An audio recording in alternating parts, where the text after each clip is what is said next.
remindo o tempo. Em Efésios 5, 15 e 21. Portanto, vede prudentemente como andais. Veja como você está andando. Não como necios, pequenos, imaturos, infantis, mas como sábios. Remindo o tempo, entendendo o tempo, remindo o tempo, porquanto os dias são maus. Por isso não sejais insensatos, mas entendei qual seja a vontade do Senhor. E não vos embriagueis com vinho, em que há contenda, mas enchei-vos do Espírito. Diga, saia das contendas e seja cheio do Espírito. Como é que eu vou ser cheio do Espírito? Falando entre vós em salmos, e hinos, e cânticos espirituais, cantando e salmodiando ao Senhor no vosso coração. Ou seja, para nós sermos cheios do Espírito. Qual é a vontade do Senhor? Confusão? Babel, Babilônia? Qual é a vontade do Senhor? A vontade do Senhor não é confusão.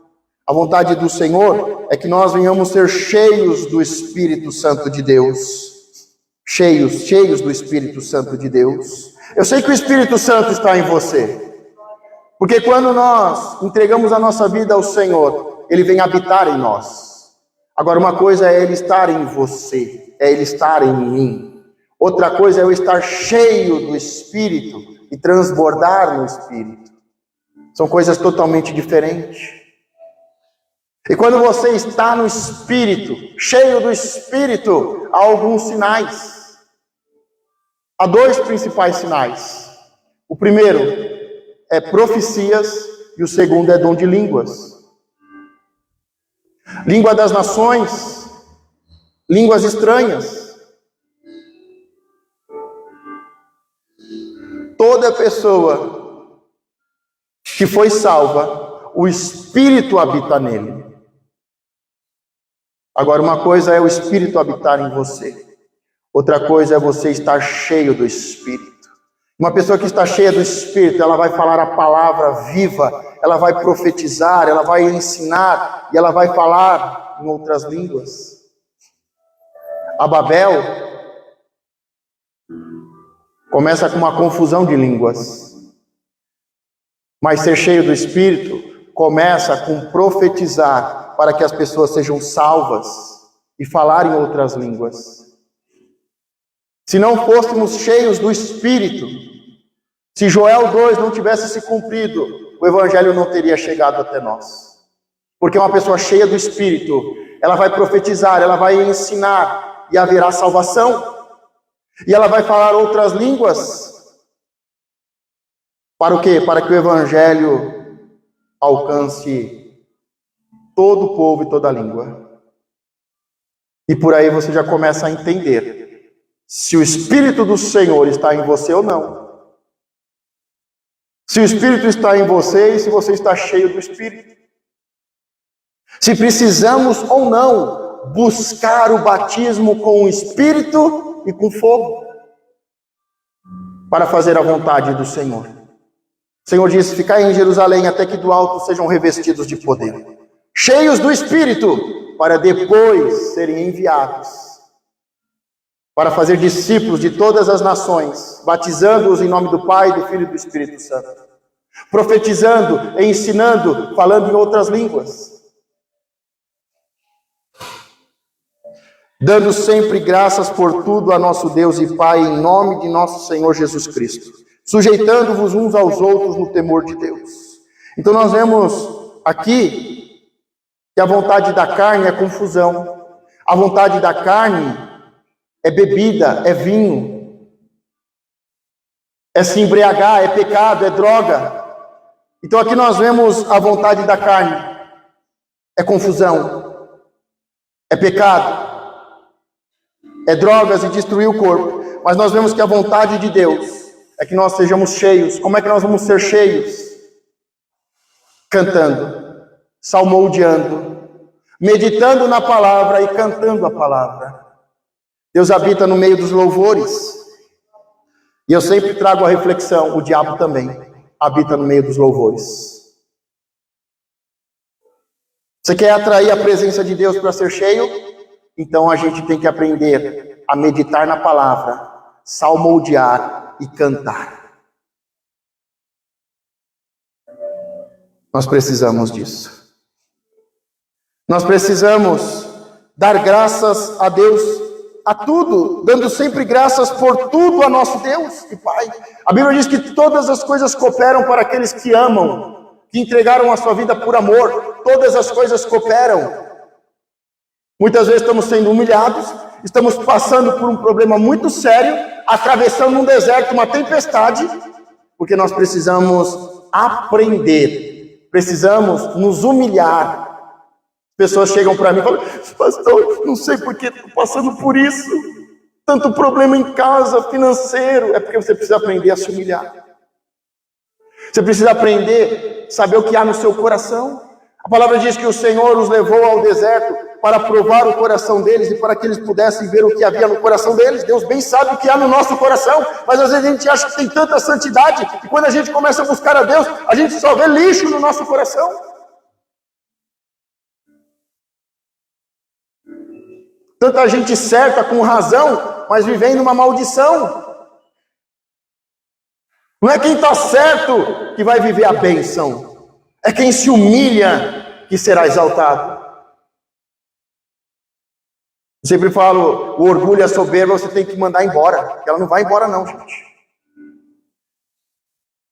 Ela não vai embora não. Você tem que mandar embora o orgulho, a soberba, a altivez, o fardo pesado e pegar o fardo leve. Aprende comigo, diz o Senhor, que sou simples e manso.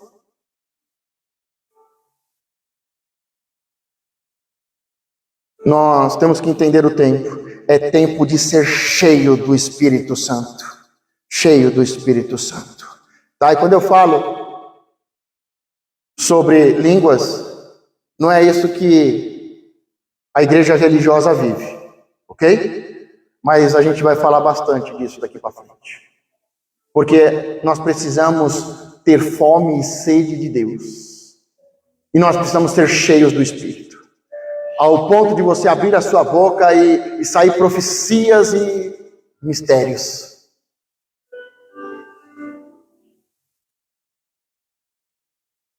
Diga: Senhor, eu quero ser batizado no Espírito. Ser batizado no Espírito não tem a ver com a salvação e com o Espírito habitar em você. Tem a ver com ser totalmente mergulhado, submergido nas águas do Espírito. No Espírito. O batismo nas águas são as águas da morte. João batizou com o batismo das águas para o arrependimento, para a morte. Mas agora ele diz: virá um que é maior do que eu e vos batizará no Espírito e no fogo.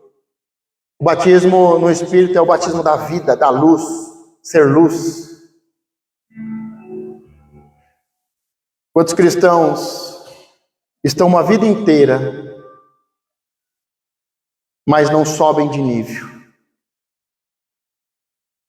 Mas a gente fala disso mais para frente. Pessoal, esses dias atrás eu coloquei algumas perguntas sobre genealogia, né? E falei: puxa, Caim e Abel não estão na genealogia. Por que que eles não estão na genealogia? Por que que eles não estão na genealogia? Eles não nasceram? Eles não são reais? Por que que Caim e Abel não estão na genealogia? Se a genealogia é tão importante, tanto é que para anunciar Jesus, se anuncia a genealogia tanto pelo lado de Maria como de José. E ele só pode ser Jesus Cristo pela genealogia de José, por uma adoção. Por que que eles não estão na genealogia? Mas eu queria mostrar mais umas coisas aqui, porque só para pensar em Gênesis 4, 16, 19. E saiu Caim de diante da face do Senhor e habitou na terra de Nod, do lado oriental do Éden. E conheceu Caim a sua mulher, e ela concebeu e deu à luz a Enoque, e ele edificou uma cidade e chamou o nome da cidade conforme o nome de seu filho Enoque. E a Enoque nasceu Erade, e Erade gerou a Meajael, E Meajael gerou a Metusael, e Metusael gerou a Lameque. E tomou Lameque para si 2 mulheres, o nome de uma era Ada, e o nome da outra Zila. Aqui está uma parte, né, só para ter um exemplo, o comecinho da genealogia de Caim. Caim tem a sua genealogia, mas em toda a genealogia de Adão, de Jesus Cristo, ele não está, nem Caim nem Abel. Eles existiram? Quem eles foram? Por que eles não estão na genealogia? Agora eu quero ler a próxima genealogia, a de Adão, e eu quero que você observe uma diferença. Este é o livro das gerações de Adão. No dia em que Deus criou o homem, à semelhança de Deus o fez, homem e mulher os criou e os abençoou e chamou o seu nome Adão, no dia em que foram criados. E Adão viveu 130 anos e gerou um filho à sua semelhança, conforme a sua imagem, e pôs-lhe o nome de Sete. Olha aí, cadê Caim? Cadê Abel? E foram os dias de Adão, depois que gerou a Sete, 800 anos, e gerou filhos e filhas, e foram todos os dias que Adão viveu, 930 anos e morreu. Então nós vemos ali a genealogia de Caim e a genealogia de Adão. Você percebeu alguma diferença? Qual é a diferença de uma genealogia para outra? É que a genealogia de Adão tem os anos que viveram. E na genealogia de Caim, nenhum descendente de Caim, na genealogia de Caim, não tem nenhuma data. Não tem nenhum tempo que eles viveram. Você entendeu? Ou seja, só os descendentes de Adão tiveram anos de vida. Mas os descendentes de Caim não têm anos de vida. Você está entendendo?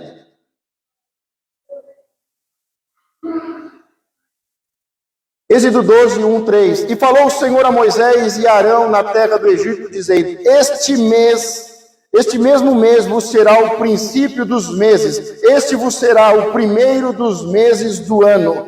Falai a toda a congregação de Israel, dizendo: aos 10 deste mês, tome cada um para si um cordeiro, segundo as casas dos pais, um cordeiro para cada família. Nós sabemos que em Israel existem alguns calendários. Os 2 calendários mais conhecidos, mais importantes, tem o calendário da criação, tem o calendário civil, tem o calendário religioso, a forma de contar os dias. Mas preste atenção que Abraão, os descendentes de Abraão, estavam no Egito, como escravos. Só que Deus chega para Moisés e diz: vai começar a contar a partir de agora. Ou seja, antes não foi contado. Antes não havia dias e anos de vida. Deus está falando: eu vou começar a contar a partir de agora. A partir do quê? Que começa-se a contar os dias e os anos desse povo? A partir do sacrifício do cordeiro. Ou seja, só existe dia, só existe calendário, só existe vida depois da salvação. Enquanto não há salvação, não há dias sendo contados. Enquanto não houver salvação, não tem vida, dias sendo contados. Ou seja, são pessoas que têm nome de vivo, mas estão mortos. Sabe, é interessante que quando Deus fala com Abraão no sacrifício, Deus fala para Abraão que ele teria filho, seria pai de nações, tudo mais. E aí Deus traz uma revelação, falou: olha, eles irão ao Egito e serão escravos por 400 anos. Quando dá 400 anos, 400 anos, Faraó começa a matar os meninos. Sabe por que o diabo, depois de 400 anos, começa a matar os meninos? Porque o diabo ouviu, o diabo entendeu o tempo. Deus fala com Abraão e diz: Abraão, você será pai de nações. Vocês serão peregrinos. Vocês irão ao Egito e serão escravos por 400 anos. Mas depois eu tirarei vocês do Egito com o meu braço forte. Depois de 400 anos, o diabo começa a matar os meninos. Sabe por quê? Porque o diabo entendeu o tempo. Ele sabia que quando chegasse 40 anos de escravidão, Deus ia usar um homem, ia levantar um libertador. E o diabo, que sabe o tempo e sabe sobre princípios, ele fez faculdade nos céus. Ele sabe, ele entende o tempo, e ele entende como Deus age. Ele sabe que Deus não fará nada sem antes falar aos seus profetas, os seus servos. E ele sabe que passou 400 anos, deu o tempo, e que para Deus libertar o seu povo, Deus vai usar uma pessoa, vai usar um profeta. Não farei nada sem antes falar com os meus profetas. E ele sabe que vai nascer um grande profeta, um libertador. E ele começa a matar todos os meninos. O diabo, ele entende mais da palavra do que os descendentes de Abraão. O diabo entende mais sobre tempo. E ele se antecipa. Mas quando dá 400 anos, o diabo se antecipa, começa a matar os meninos. Você conhece a história. E aí chega o momento da salvação. O momento do cordeiro. Aonde um vai morrer para que eles sejam salvos. E quando isso acontece, Deus diz: agora começou. Agora eu estou contando. É o mês de Nissan. Nissan é o 7º mês do calendário civil. E sabe o que ele significa? Ele significa primeiros frutos, primícia, milagre. A salvação começa com primícia, primeiros frutos, milagre.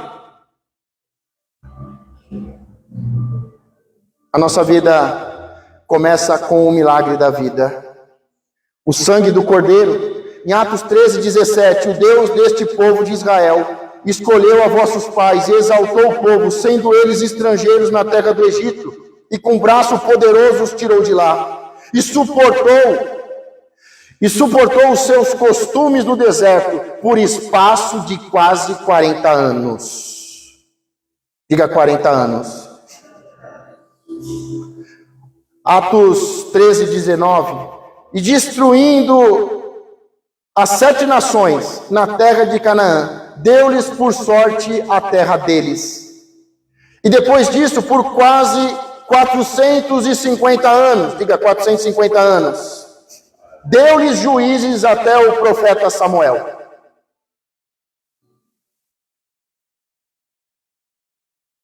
$40 anos no deserto, depois 450 anos. Diga 450 anos. 450 anos, juízes, até Samuel. Em Atos 13:21, e depois pediram um rei, e deu-lhes Deus por 40 anos a Saul, filho de Cis, homem da tribo de Benjamim. 450 anos. Aí a gente vê aqui, Saul reinou 40 anos. Vamos fazer um cálculo aqui. 40 anos reinou Saul. Vamos ver agora Davi. Em 1 Crônicas 29:26 vai falar de Davi. Assim Davi, filho de Jessé, reinou sobre todo Israel. E foram os dias que reinou sobre Israel 40 anos. Em Hebrom reinou 7 anos, e em Jerusalém reinou 33 anos. Então a gente tem 40 anos do reinado de Saul, aí depois 7 anos de Davi, e mais 33 anos de Davi. Davi reinou 40 anos. Então a gente tem 40 anos do reinado de Saul, 40 anos do reinado de Davi. Diga, 570 anos. Lembra lá? 450. Diga, 450. 570. 1 Reis 6:1. E sucedeu que no ano de 480, diga 480, depois de saírem os filhos de Israel do Egito, no ano 4º do rei de Salomão sobre Israel, no mês de Ziv, este é o mês 2º, começou a edificar a casa do Senhor. Então aqui está falando que no 4º ano, ele começou a edificar o templo. As coisas vão clarear, tá, gente?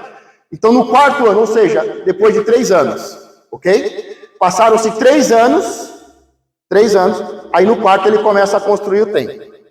Amém? Então 3 anos do reinado de Salomão, ele vai construir o templo.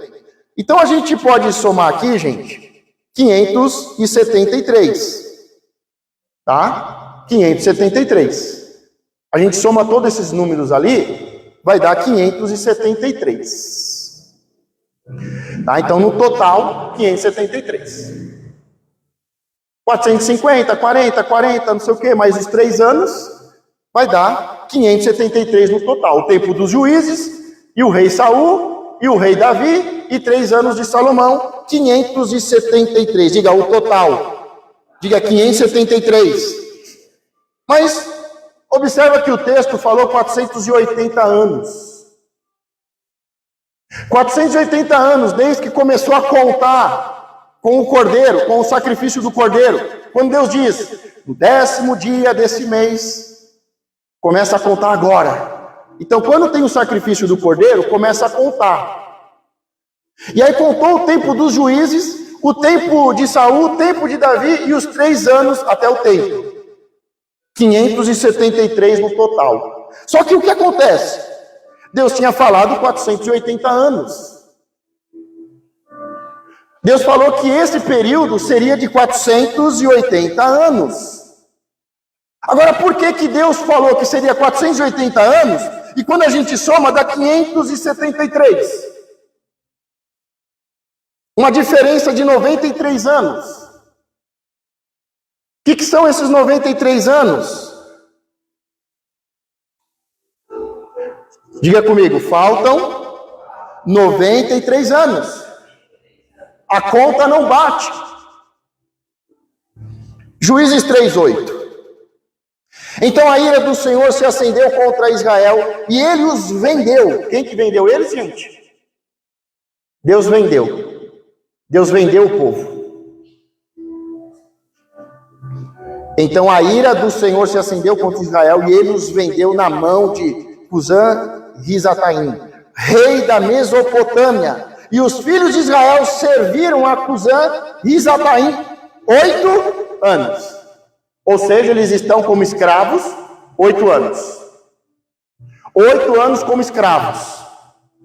Agora vamos para o próximo texto, Juízes 3:14. E os filhos de Israel serviram a Eglon, rei dos Moabitas, 18 anos.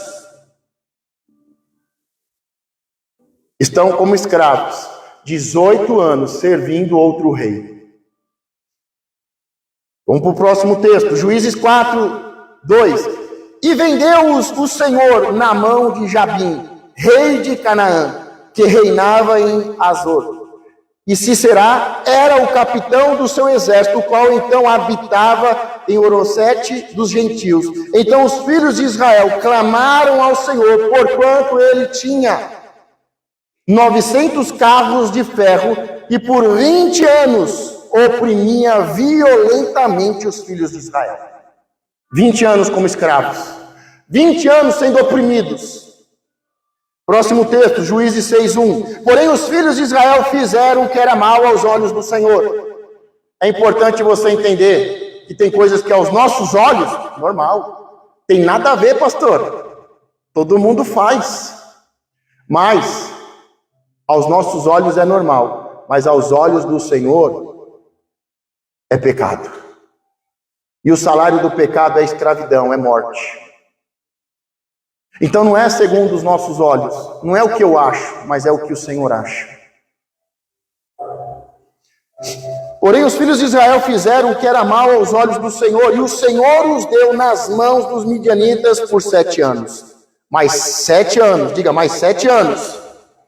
Mais 7 anos de escravidão, sendo humilhado e oprimido, sendo roubado e violentado. Mais 7 anos. Juízes 13:1. E os filhos de Israel tornaram a fazer. Tem pessoas que não aprendem com o erro. Ela erra, ela se dá mal, tem uma vida miserável e volta a cometer o mesmo erro. Tem pessoas que não aprendem com a palavra e não aprendem com os erros. E os filhos de Israel tornaram a fazer o que era mal aos olhos do Senhor. E o Senhor os entregou na mão dos filisteus por 40 anos. Mais 40 anos como escravos. Agora vamos juntar os anos aí, ó gente. Vamos juntar os anos que Deus os vendeu, que Deus os entregou, que eles viveram como escravos, que eles foram roubados e que sofreram muita violência. Tá? Só vamos juntar aí os textos aí. 8 mais 18 mais 20 mais 7 mais 40 igual 93 anos que eles viveram como escravo.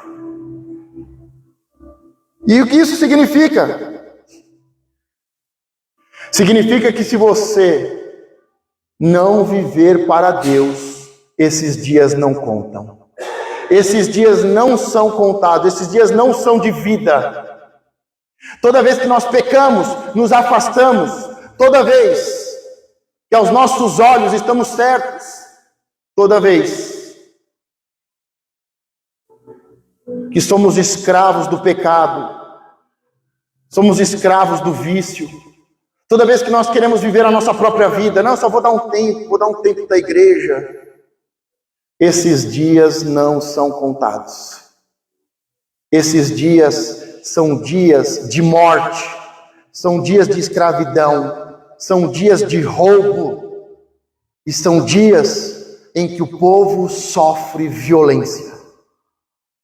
Esses dias não são contados para Deus.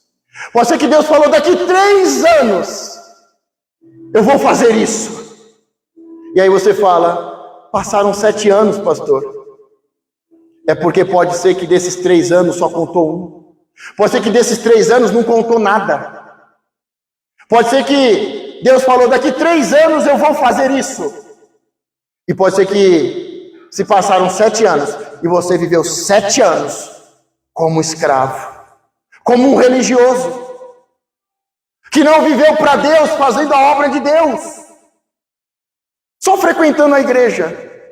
Porque você não acha que quando eles foram, por exemplo, para a Babilônia, quando eles tiveram 70 anos na Babilônia, mais à frente, 70 anos de escravidão, que não contou, mas foram 70 anos em que eles mais escreveram textos sagrados, mais desenvolveram a religiosidade. Foi o tempo em que eles mais ensinaram o povo a orar. Só que não conta nada. A partir do momento que você está vivendo de qualquer jeito, do seu jeito, você está vivendo segundo os princípios do mundo, não conta. 7 dias pode se tornar 7 anos. Eles foram porque não creram na palavra do Senhor, não creram e não confiaram, e não entraram na terra da promessa. Foram, vamos ver com os nossos olhos como é que é a terra.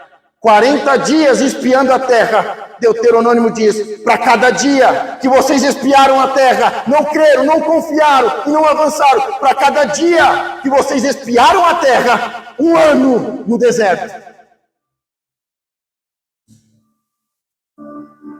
Será que nós não estamos olhando demais? Será que aos nossos olhos nós não estamos certos?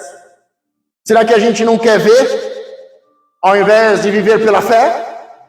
Não, Deus falou que vai abrir aquela porta, mas deixa eu ir lá ver. Deixa eu ver quanto que é o salário. Deixa eu ver se vão me honrar lá. Ah, pastor, sai de lá, só tem gente falsa.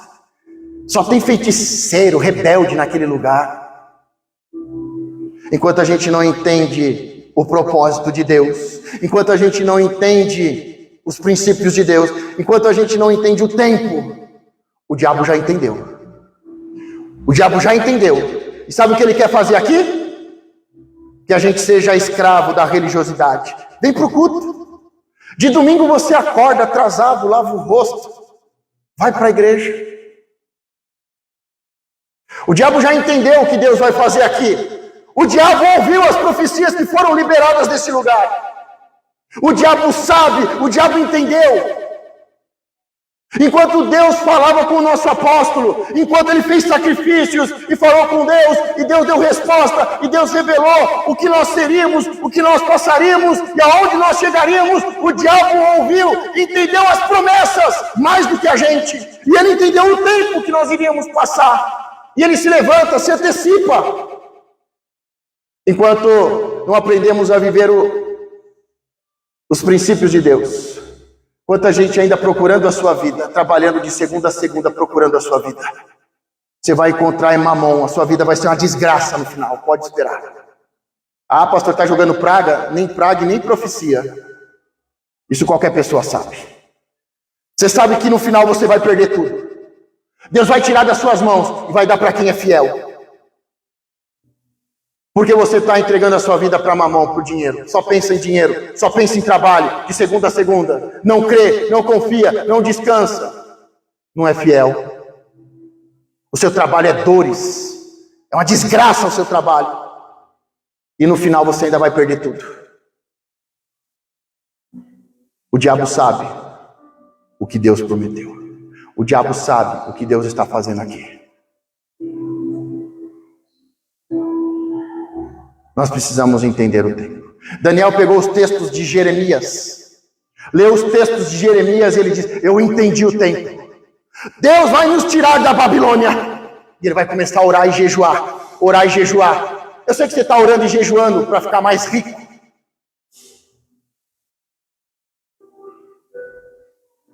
Se nós não estivermos entendendo os princípios de Deus, esses 4 anos que eu estou aqui, Deus nem contou.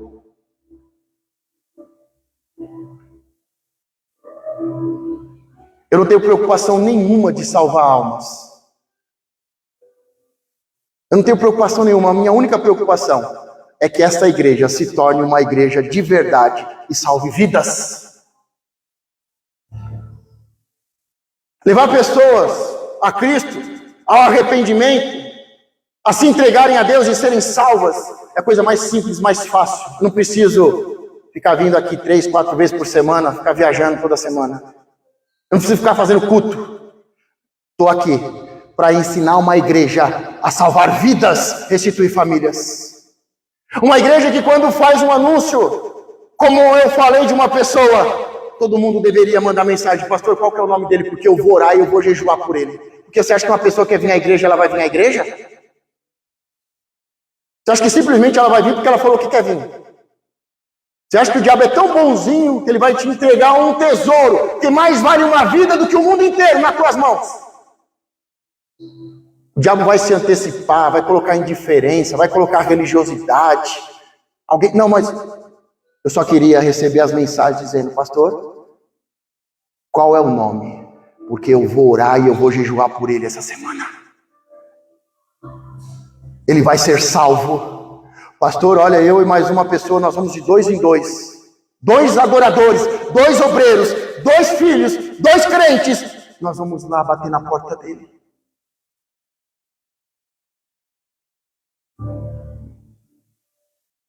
Isso é a coisa mais fácil para eu fazer. É a coisa mais simples, mais fácil. Agora, fazer uma igreja entender os princípios de Deus. Fazer uma igreja entender que enquanto você procurar, enquanto você buscar a sua vida, você não tem vida. Fazer uma igreja entender que é dobrar o joelho, orar e se humilhar, afligir a sua alma.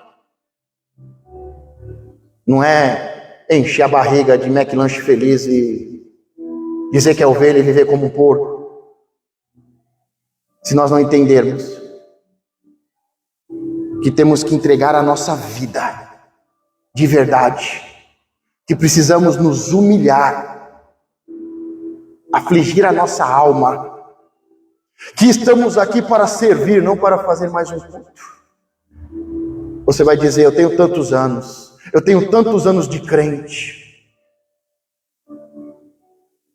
Pode ser que você foi salvo, mas não foi liberto. Pode ser que você foi salvo pelo Cordeiro que tira o pecado do mundo, mas ainda continua no Egito, vivendo no Egito. Porque uma coisa é receber vida, outra coisa é você sair do Egito, atravessar o Mar Vermelho.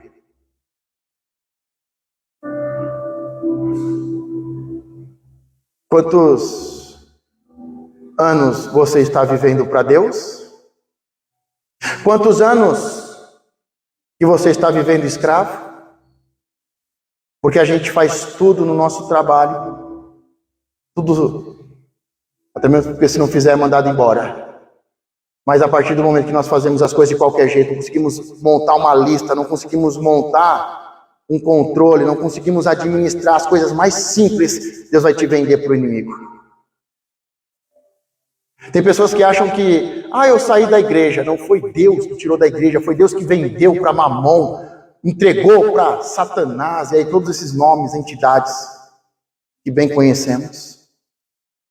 Porque a partir do momento que entregamos a nossa vida, vamos pensar em vida. Qual é o meu propósito? Então você só vai pensar em se humilhar e servir. Só isso. Você não vai ficar procurando a sua vida, o seu propósito de vida e o seu título, a sua carta. Não. Você só vai viver para Deus, só vai se humilhar e só vai servir. Será que os anos que nós estamos aqui, Deus contou? Quais foram os anos que essa igreja tem que realmente contaram? Quais os anos que você tem de salvo que realmente contam como liberto para fazer a vontade de Deus? Porque a gente pode pegar e contar aí,